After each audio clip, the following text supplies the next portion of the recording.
All right, good afternoon, everybody. We're going to start the presentation here. I'm Steve Horvath from CDWG.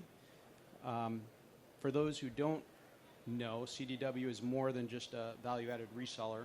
We are a services company too, and we're going to talk about some of our service offerings and some of what we do from a strategic perspective here in this discussion. We do have continuing education credit at the end of the session, so you're going to need to get scanned at the back if you're here for that. We also have a scanner with us. Kathy's got it in the back for those who want follow-up questions or any type of discussion beyond this, because we're going to run out of time here.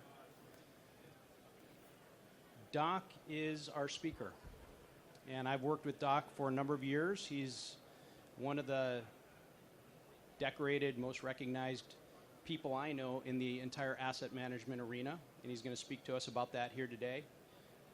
You're in great hands. Interject if you have questions with him. He's going to save some time at the end as well, and we'll go through it. Doc? I forgot. He's also 20 years in Air Force, and I forgot about that. I want to call that out before I bring it back to him. So he does have the background here, and now you can talk to it. Also forgot to say there's a party afterwards for ours. So, and they'll tell you where it's at. I'm not sure. Soleil. Okay. I'm Doc Burnham. I am with CDW, obviously. Cute picture, right? No.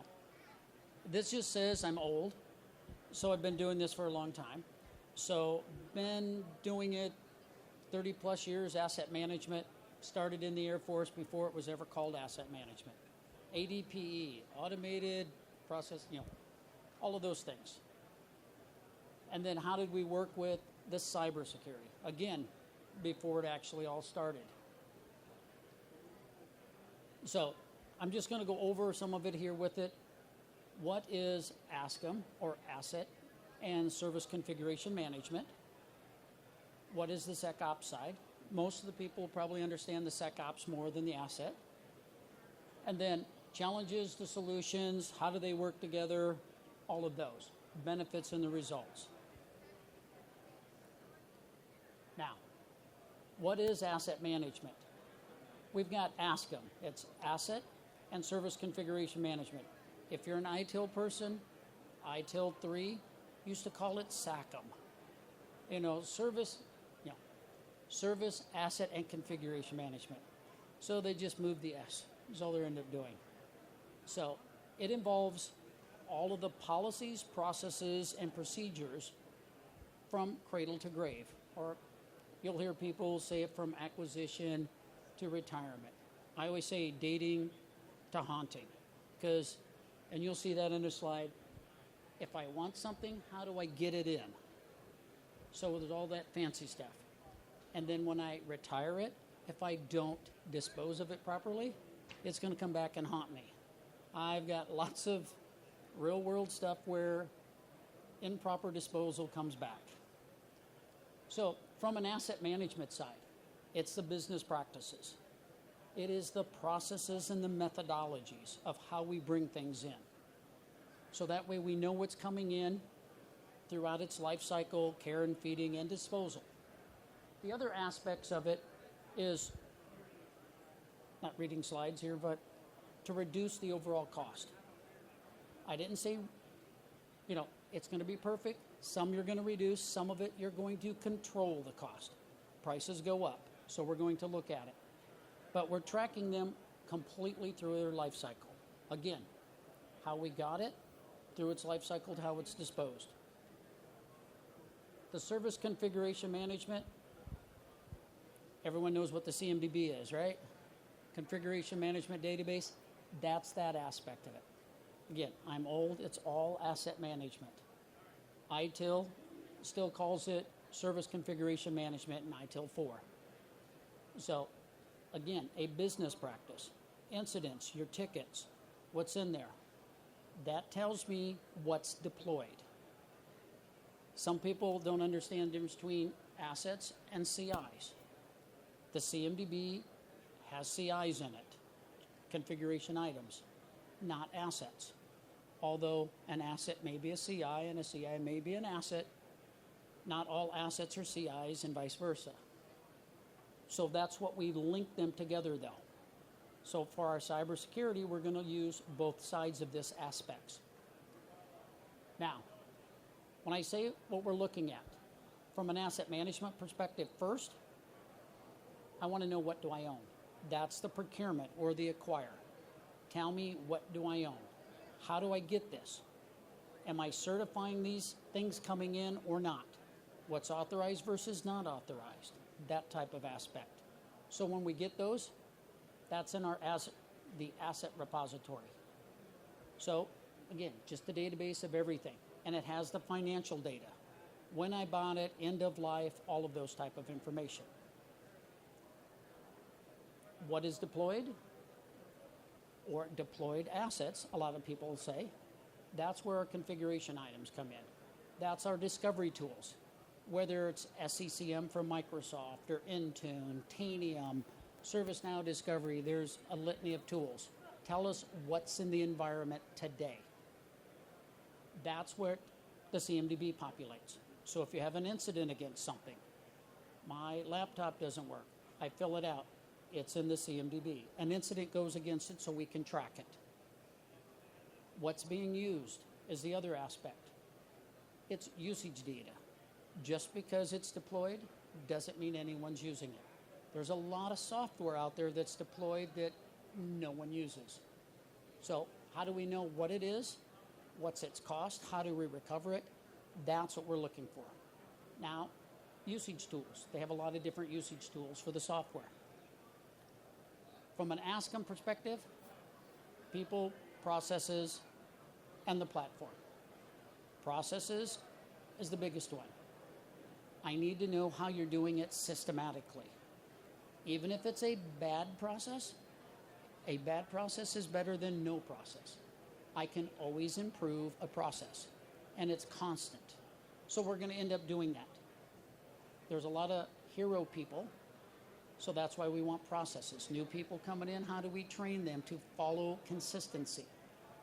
Now, the other ones that we always get is asset management is a project. No, it's a program.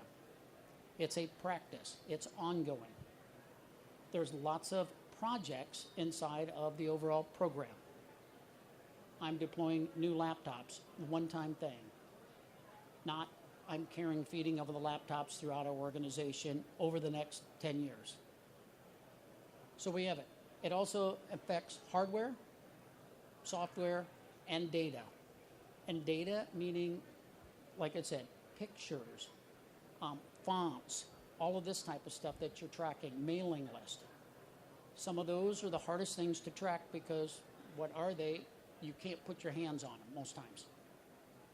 But we can track it. It also tracks other items, not just IT. We track everything from locomotives, cars, chairs, facilities. That all falls under asset management. That would go more under enterprise asset management because it's more than IT. So that's what we're looking at. So that way we can get it. Now, when I say we do cradle to grave, dating to haunting, magic wheel of everything, this just, not that you're not, we have to plan for it. What are we replacing? When do we replace it? End of life, all of that. What's certified, not certified. Reason so we can figure it out. Then we turn around and we acquire it. How do we acquire it? Sometimes we purchase it. Sometimes it's given to us, especially software, open source freeware. It's still software, it's still an asset. Vendors will give us equipment. You will have equipment in your environment from UPS, FedEx. Inside, they're not your equipment, they're in your network though. So you have to monitor them still. Then you go through receiving. How do you receive them? Everyone wants them to magically show up, right? You can scan them. Get the scanners in there so we can use those. That's the nicest way. You get advanced shipping notices from the suppliers. CDW, we'll send you that. And we can bring it right into your system. So you can track all of the assets easy for it. And use mobile scanning too. Inventory, what do we have? Our stock rooms, what's available from anywhere, internal or external stock rooms. And we see this a lot now. CDW on our side, we have stock for customers that we hold for them. Other ones have third-party stock rooms or various stock rooms, so we can track them all. And we monitor as far as how much is in there, as soon as it hits a certain supply level, we reorder to get more items in. Your typical stockroom management. Then you get deploy, your CMDB side. We're going to deploy it. Who do we deploy it to? Who is it deployed to? Where? All that type of location. Populates the CMDB. Now, cybersecurity starts to touch more. Because if it's deployed in your network, you want to know it exists. So that's what we're looking. Maintain the care and feeding of it. Your incidences. Decommissioning. It says decommissioning, didn't say disposal. Decommissioning is taking active CIs out of your operational environment. There's a checklist it goes through because you may offboard someone. You decommission their laptop or their desktop, bring it back in. What are you going to do with it? Is it going to be redeployed or are you going to dispose of it? That's a different decision. Decommissioning tells me all of the steps I have to do to take it out of operational, whether that's taking it off of your backups, disaster recovery software, all of that type of stuff. Then, of course, you've got retire.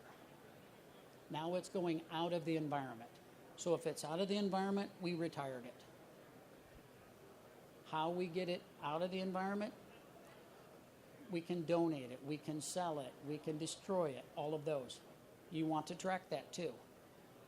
A lot of companies will turn around and say, what's the value of what we're doing already out there?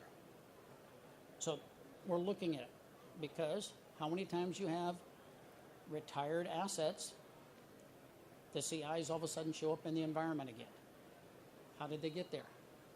We see that more than we want to, especially if you sell them to your employees. They'll show back up on your network and they'll call the help desk and the help desk will go, let's support it. Those type of things too. Now, that's asset management or ASCM for asset and service configuration management. The SecOps. I'll give you high-level stuff with SecOps too. It encompasses how we merge all of these aspects together. So that way we've got the operation side of it as well as the security side.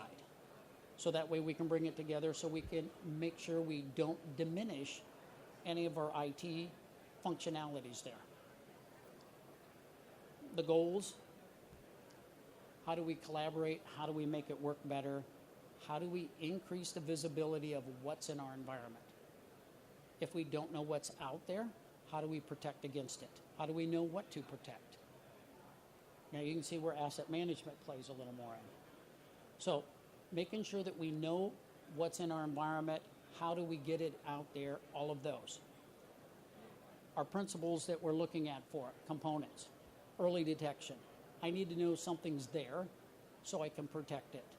If I know there's a problem coming, how do I fix it before it happens? We'll also turn around and how do we get transparency through it? How do we increase that transparency so we know? How do we get security improvements? What is out there? And how do we handle a threat? First off, what is a threat? Threat external, threat internal. So we've got both of them out there. If we lose a laptop, what's the threat? The key aspects that we typically see from a SecOps side, vulnerability management. We hear all the time about the hacks and all of the data compromises and all of that. So how do we protect against it? And then we've got vulnerability response, and then you've got the security, incident response. If I have a problem, how do I fix it? How fast do I know about it? What do I do? What's it affected? So, now, one of the things that we do, And I work with the ServiceNow platform a lot, other platforms too. But we're looking at how do we fit this all in. So there's different tools out there. There is this detection. You've got all these various tools out there that do detection.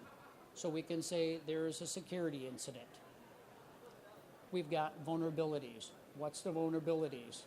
0 day, all of those different aspects that we see. How do we take that input from those tools that you already have to bring them together? So we're bringing all of them in from the threats, and you can see lots and lots of tools. Plus identity. One of the biggest things that we find is access and identity. So who has access? Who's supposed to have access? In our world, that I deal with a lot, ServiceNow is the centerpiece to bring a lot of this data together. So that way we can see it. You can see in the middle of it, we've got the CMDB, we've got the workflows, we've got automation. So that way we know what's coming in, so we can respond to it. It's the connections between these various tools, so we can see them in one place, and what are we going to do for a response. So various responses that we can automate and gear for it. You can see, if I know it exists, I can take action against it. What's the action? Everything from, hi, I just need it disconnected from the network. I need someone to go fix it. There's a vulnerability. How do I get to it? Those type of things in here. Now, we will see a lot of these. We can automate a lot of that through different automation. Now, ServiceNow doesn't magically make it happen. They're using automation and orchestration to turn around and use one of the other tools to go do something with it. So it tells you, I need to take this off the network, I need this one to be re-imaged, whatever they're going to do with that. Now, related to the vulnerability response, this is a ServiceNow setup here for it. It just walks through what it does. It just says, okay, I need to identify it. Obviously, how am I getting the data coming into the system? What am I going to do to prioritize it? Is it production, non-production? Is it a mission-critical application or device? And then once I figure out what it is, how do I take action? Various ways to take actions. There's all kinds of different aspects of it. Triage, what is it? The action side. It also turns around, then, once I've dictated what we want to do based on our methodologies, how do I turn around and say, okay, did it get accomplished? Just because we think it got accomplished doesn't mean it did. How do we validate and verify? We'll use the other tools also. Just like if you had antivirus, did the antivirus go out there, do it? Is it missing a patch? Did we get a scan back that said patch is verified, installed on device? That way we know, trust but verify. So we'll go through it on it. It's automation as much as you can. Same logic here, and this is just walking through. Tell me what my posture is on it for security. Tell me which resources do I have. How fast can I get from I figured out there's a problem to I've got resolution. Those type. And then rinse and repeat. How often am I checking for vulnerabilities? Where do I check? So that's one of the things. If you check once a week, you're missing it. Most of them are checking multiple times per day to see what's out there because things happen. So that's what we're looking at, because iChart here just says things that we're looking for. When we're checking it, what are we checking against? I need to know what's in my environment today. I'm using asset management to tell me what's out there also, what's supposed to be there, what's showing up that's discovered in the CMDB, what software is out there, what hardware is out there, all of those aspects of it. And then, who put it there? How did it get there? Who's supporting it? Because if I'm going to take action against it, I want to know who to take action. Do I have authorization? Those type of setups. And it just goes through that. And we'll get you all the slides too later, so you can have those. But the whole idea is, if I don't know it exists, how am I going to protect it? One of the other issues we run into is the security incident response. What do I have? Where do I get it? Again, the slide, it just says, hi, what's out there? How do I get this threat? How do I take action on it? How do we get it? And how do we validate that it's there? So that way we can work with it. Same logic. What triggers it? What's my priority? I have a lot of companies that turn around and they'll work on something. It may be in a dev instance. Production takes priority on disaster recovery. But if they're all on the same network, what's causing it? Or IoT, Internet of Things items out there. A Coke machine causes a problem because it's got a virus. It happens to be on a production network. Shouldn't be, but it does. How do we fix it? What are we doing? What's priority? What's the response to the threat? What is the threat? And how do we get to it? And then, once we know what it is, how do we analyze it? You know, what are we going to do for it? How do we prevent that from happening, not only continuous in our network, but future issues with it? 0 days are a big one, obviously. So then rinse and repeat. How do we keep this going all the time? Again, lots of stuff. From our side, we're ingesting a lot of data from the tools. We have a lot of tools that are specialized in certain aspects. Whether it's medical devices, have a different tool than manufacturing. Whether it's antivirus, all these different tools will bring data in so we can look at it. Tell me what the data is, how fast can I prioritize it, meaning, is it a production device, a non-production device, standalone? Is it a server? Which one has more priority? And then we'll go through and do all the analytics side of it. What's the quality of the data is always a big issue, though. Just because I have a database with stuff doesn't mean it's trustworthy. So that's where we look at the asset management and the CMDB. I need good data in to turn around and get that data. To turn around to say, is it the right data? What's the machine? What's the warranties? What's the end of life? What's the vulnerability that's on there that we know about? So now that's SecOps side of it, and we know there's always vulnerabilities. Tons of vulnerabilities that come in every day. We read about them, we hear about them, we live with them all the time. So you're going to get them from everywhere. We get a lot of attacks from internal versus external. We're always going to get externals, everyone trying. But internals are probably the most underrated, or I should say, they happen more and we protect less against them. So we need to make sure we got it. And then we're always getting stuff, so how do we sort the noise so we can attack what we need? Now, from a security posture, because we've got asset management and we got SecOps that have to work together. It makes it better. You do all of this in a company. Everything from what do we protect with the security side, from antivirus to we put patches on, all the way to we prioritize our equipment, software, hardware, accesses, all of that. We do assessments, probably too many assessments sometimes, right? So we'll turn around and we're always reporting on it too. But once we find a vulnerability, what do we do with it? How do we respond to it? What's our remediation action? And how do we validate that it got done? Because I need to be able to see it, prioritize it, and automate it. If I know something's there, how fast can I get it, remediated, and how do I validate that it actually got remediated so we can see it? Automation works faster than waiting for me to click buttons and stuff. If it's automated, it's going to happen a lot. And you'll see some numbers later. It says what we learned from an industry spec. So we get a lot of this. Now, from a high level, what are we looking at from it? Remember, it's got asset management. These are some of the things, the benefits when we're using them together.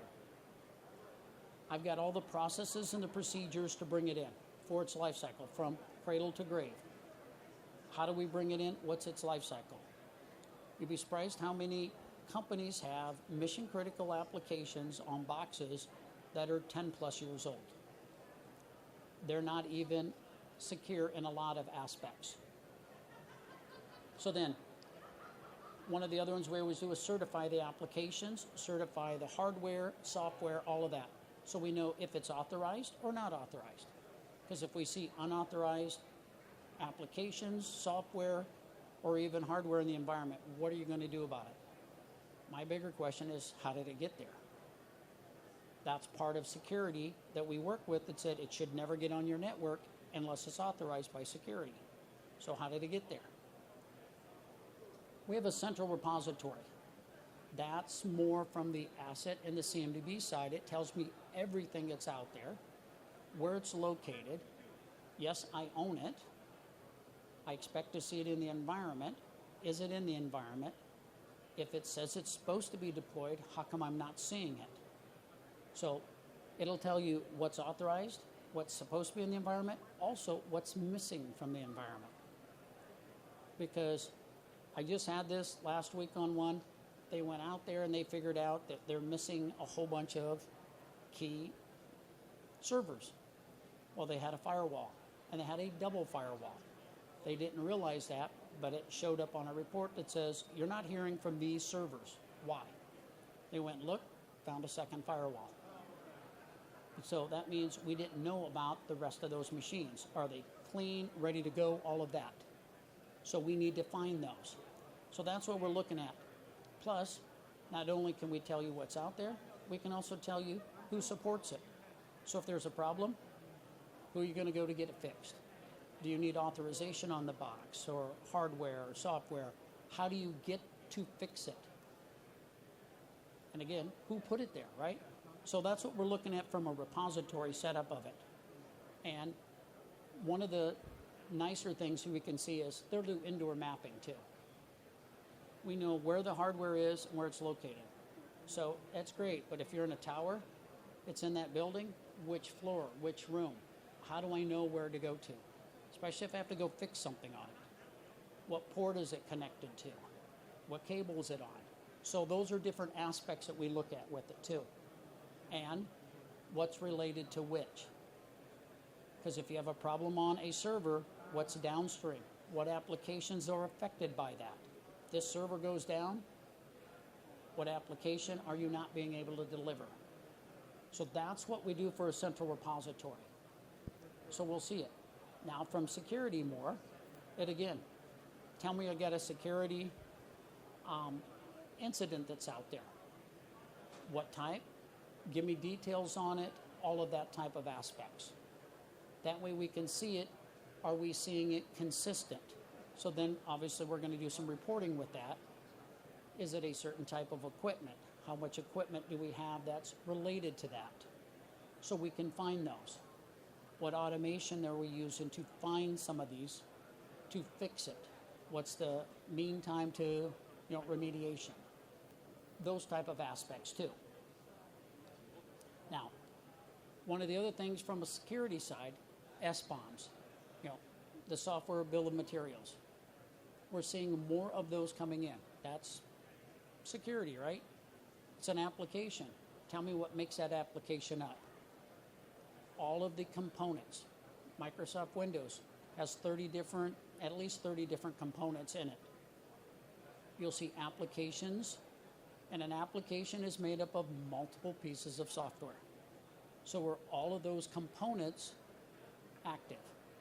What's the security risk on each of those? Are they outdated? All of those type of information. The SBOMs bring in that analysis for it. So that way you can bring it in. And then we use that to turn around, put it under one of the systems, validate if we find one of the machines that have a known security issue, you can send it out to use the workflow to remediate it. So that way we get that. And then we're validating that it's actually been done. That's the other part of it. Now, We can report you to death, of course, right? Everyone loves reports. They have to be useful. That way we've got those out there. What are they? Are they meaningful? Not only on assets and the CIs. It may be as simple as what items are supposed to be reported, on this contract. What's the finances for it? That's one thing. What's deployed? What's not deployed? What's being used versus not being used? And then, of course, how many security instances are we getting for it? Are we having issues at a location or type of an equipment? Those type of things. And we do see that a lot, especially if people like to travel. You may find that person travels and they're bad at maintaining security. So their laptop always gets in trouble. But it bounces, but it picks up someplace else. So that's a root cause issue. And then we're just trying to make sure that what are our vulnerabilities? Are we targeted for a certain aspect? And we see a lot of hospitals, banks, those type. We're seeing a lot of the, hi, we want to just infect your network so we can do ransomware. So we can get some money from you today. All your medical records. There's a rash of them, as you know. It shuts down a lot of hospitals. Can't get medical treatment on a lot of them. Because if they've locked it out, where's your medical records? In their system. They don't have them on paper. That's all on electronics for a lot of it.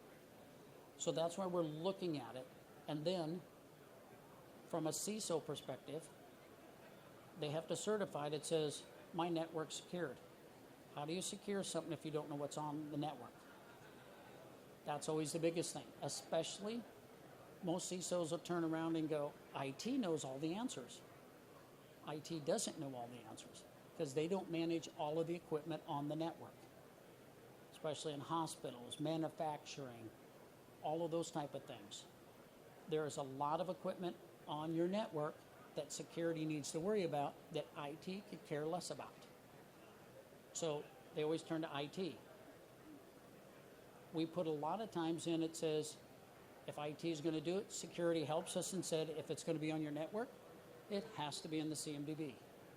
Nothing goes on the network that we don't know about. But then we have to identify it to say, it's on here, who owns it, why is it there, all of that. Again, not from an IT perspective, security needs it because they're doing the cybersecurity for attacks and everything else related to it. That increases their security posture. They know what's there and what's not and what's supposed to be versus not. Now, when we look at some of these, we've got build your mission resilience, we've got resolve your technical debt, and we've got fortify cybersecurity.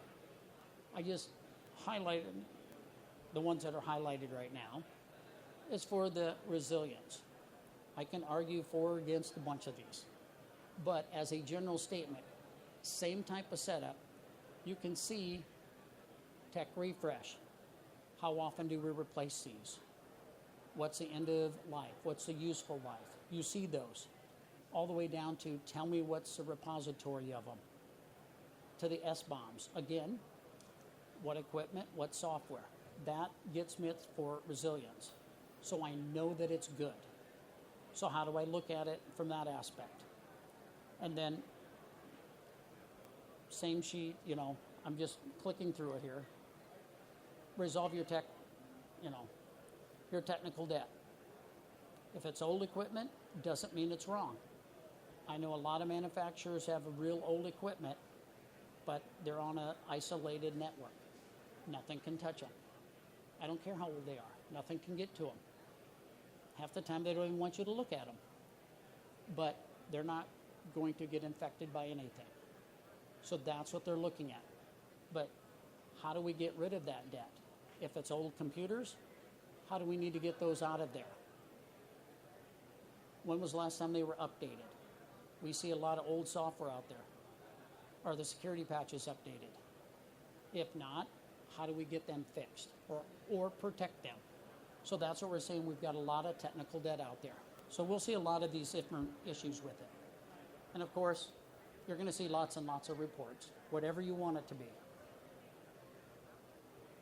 Your cybersecurity side, how do you fortify it? Again, putting them all together. Tell me what's in my network. Tell me, do I know it's supposed to be there? What's missing if I need to? How do I protect it? End of life. Reports on something from patching to what's the latest version of it and everything else on those aspects.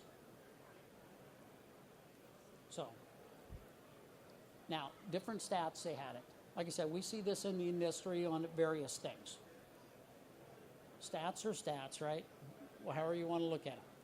But we're reducing the triage time.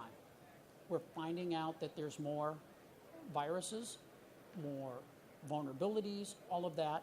We're finding out faster where they're at. Then we can investigate. Is it what type of device it is? What's the criticality of our device? So we can do this. So we get it. So we increase the mean time to respond. So how to fast using automation. How fast can we fix what we know is bad? We're doing audits. One of the things, how many times you do an audit and you can't find something, or you find stuff that's not supposed to be there? We are seeing that even more. That's where we turn around and you're going to certify your network. We want to know what's on it, if it's missing or not.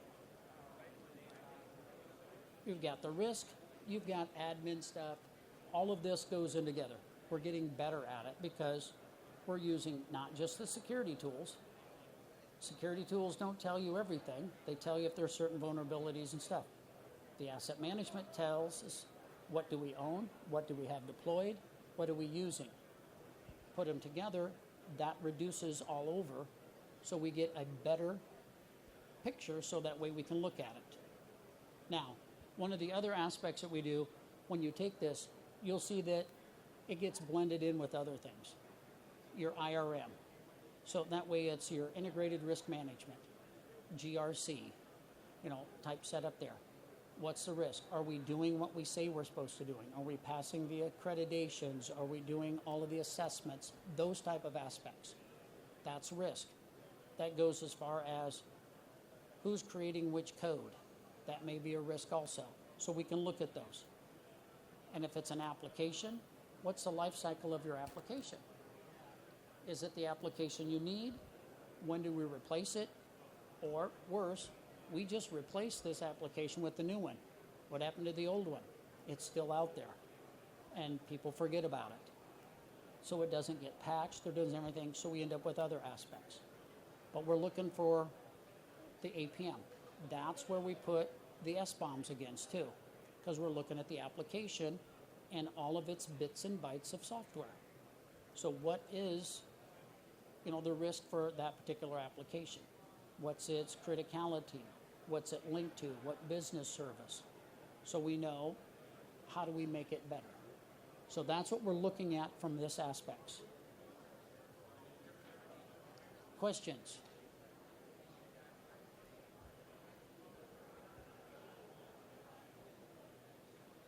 Some of them I know that we get.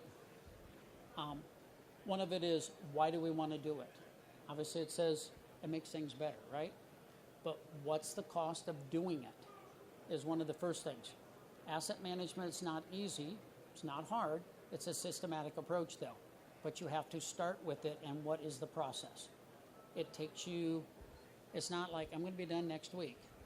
It is an ongoing practice or program, so that way it works. The cost of doing that, a typical organization we find that's got 3 to 5 FTEs, full-time folks, that are related to asset management, hardware, software. So that way they can see what's supposed to come in. Now, study we did before, it ranged from one person. There's Fortune 500 companies that have one person doing asset management. Didn't say they're doing it very good, but they're doing it. All the way up to the largest that we found was 25 on a team. But what part of asset management? They procured, they didn't deploy, but they procured all of the hardware, all of the software. They tracked it. They did all of the contracting. They did all of this type of stuff. So depending on what aspect that you have, the cost is going to vary. Cost may vary, that label, right? but it's a necessary evil because you're doing it already. And especially most companies have to certify. So it will be a commitment. CMDBs are not cheap to maintain because you have people and actions and processes. So we need those. One of the other ones that we get from that is, how do I know when I'm done? That's why it's like, you're never done. Viruses and vulnerabilities never stop coming, just like your CMDB is never done. Anyone that tells you they did the project, they put their CMDB in, they're done, check it off, they don't know what a CMDB is. Because it's ever going, it's, again, a program and a project. It is always changing. Large organizations, you're going to have thousands of changes every day that affects it. You're installing software, you're removing software, you're installing accesses, you're removing accesses, all of that type of stuff. So it's constant. What's the process to do it? How do you know if something doesn't look right? That's the harder part, because you're getting so much data, so you're looking for certain, hence the security tools. They're looking for certain oddities or known things that they've already figured out. Where's it at in there? We find a lot of them from access. A lot of companies have access issues. They forget to remove people, especially on software. Software as a service, the SaaS licenses. We just did one with a organization. People have been gone 4+ years, still had access. So they went and looked again. They were still paying their phone bill and everything else too. So it was like, you guys didn't know he was gone? They did. They just never did the process to remove the software, to remove access to all the SaaS licensing, their phone bill. It just fell through. So we're seeing lots of access issues. Other questions or any questions?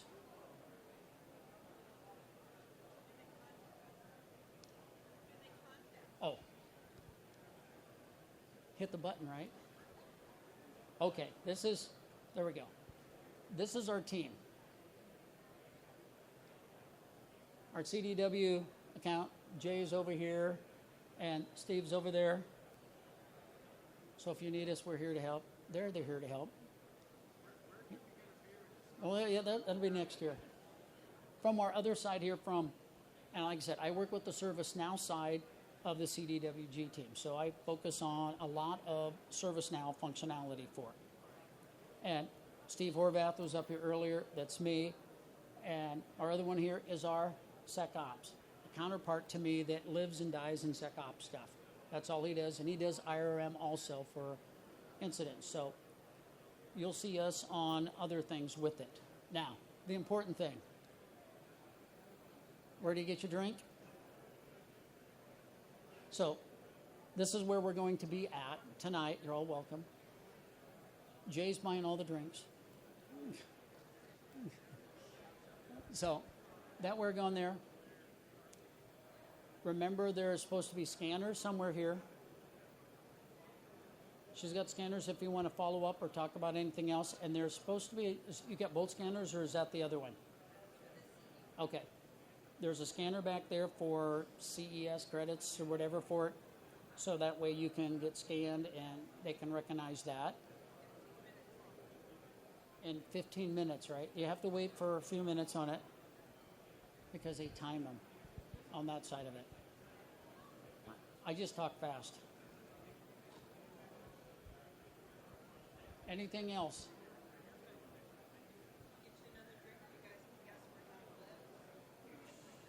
What? Now, how many people use ServiceNow? You using the SecOps side of it? Or using the asset management side? Hardware, software, or both? Because ServiceNow is a big platform. It does a lot of things. It's very good at a lot of things, but it's not the only tool. We bring in data from every place. I don't know any company that, especially discovery tools, they bring in a lot of data from a lot of tools. We're just putting it together so you can get a centralized picture of it.